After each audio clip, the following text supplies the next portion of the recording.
His name is... It's John Bunday.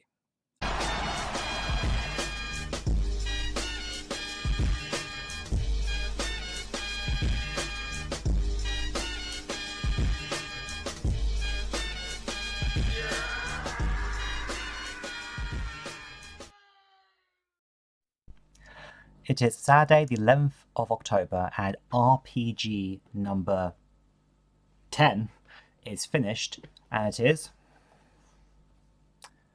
Blue Dragon on the Xbox 360.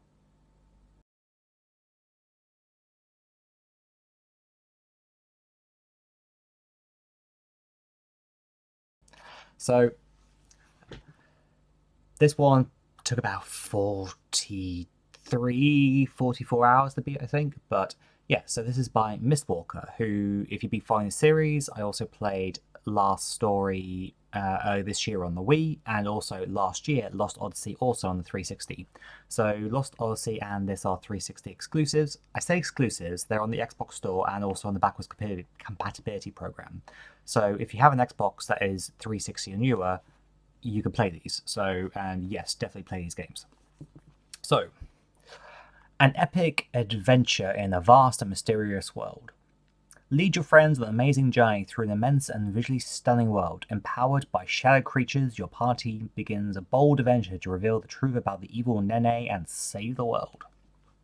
So, if Lost Odyssey is Mistwalker's Final Fantasy, Blue Dragon is their Dragon Quest, because all the character and monster designs are all done by Akira Toriyama, who did the designs for Dragon Quest, and is also known for like doing Dragon Ball. So, and when you play this game, some of the character designs look very, very familiar if you are used to his art style. Like, you know, some of the some of the characters from Dragon Ball or Dragon Ball Z, for example. So, with Lost Odyssey, it was random encounter. This, you actually can see enemies on the field, and then if they touch you or you touch them, then that triggers the fight. So that means that you can also kind of like avoid them, so you can like run around them if you want to. But they may then try and hit you in the back because you pass, and then they will get the advantage in the fight. So yeah, it's a game that I feel like is underappreciated. Like I don't really hear anyone talking about this, if I'm brutally honest.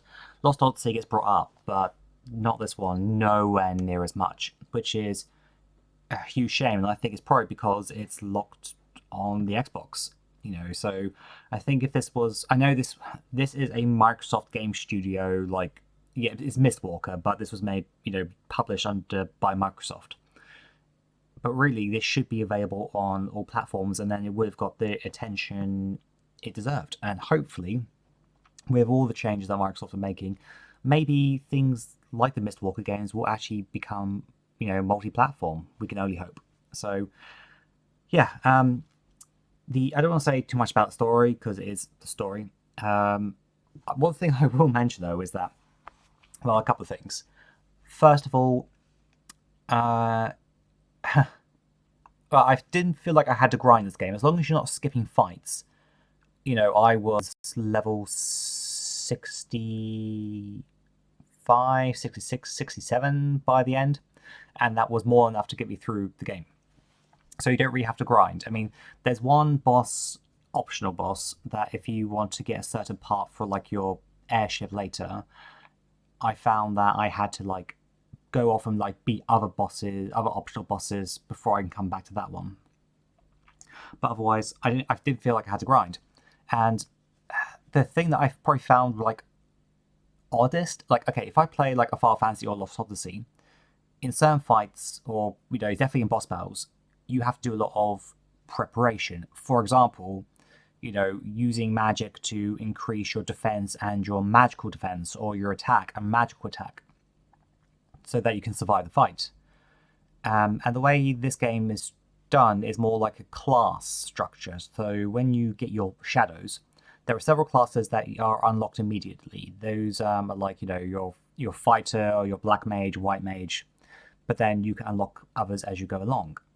And as I was going through, I was unlocking other classes, and I would try and put points into all my classes, but then like keep my main class, like my black mage, I would make sure they had like would go up, but also I wanted all characters to have at least the ability to do some good healing and also some good magic damage as well if required.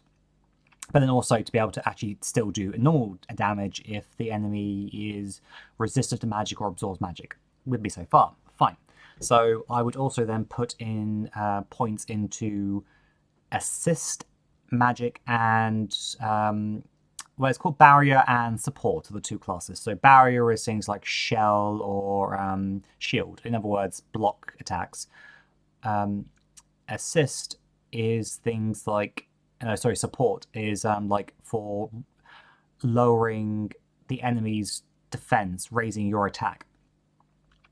I'll be brutally honest, I didn't use either of these classes. What they're actually used for. I didn't use them once. I think I maybe used a shield once, but I can't remember actually being able to get magic that would allow me to do a whole party shield or shell. And at that point, I'm like, I'm not going to waste like loads of turns just to try and get everyone to have these best stats. Best stats, I guess, for the fight. And I never needed it, which I thought was really strange. Like, with Lost Odyssey, you still had to do stuff like that. But with this, I didn't need to. And the other thing as well is that you find so much... the equipment in this game are called accessories. And I found so much as I was going around the map, except for maybe the very beginning of the game where I needed to like get more accessories to help out, I just stopped buying them completely. Before I was at shops, the only thing I was buying was spells, because as you level up, you don't just get access to spells. You have to buy them or find them in chests around the map. So the only thing I was spending all my money on, majority, was spells. Occasionally, yes, I would buy, this game's version of potions and Phoenix Downs and all that kind of stuff, when I needed to. Otherwise, it was just, I had loads of money by the end of the game because I didn't need to spend it. Like, before going into like the farm area, I just went like, bought stupid amounts of like the multi-party healing and Phoenix Downs and things like that, just because I could. So, but yeah, I'm so glad I finally played this, and I'm glad that I played it close to playing Lost Odyssey so I can compare them. It just boggles my mind that this is from 2007. Like, it doesn't feel like nearly a 20-year-old game, if I'm being honest. But yeah, Blue Dragon, definitely give it a try.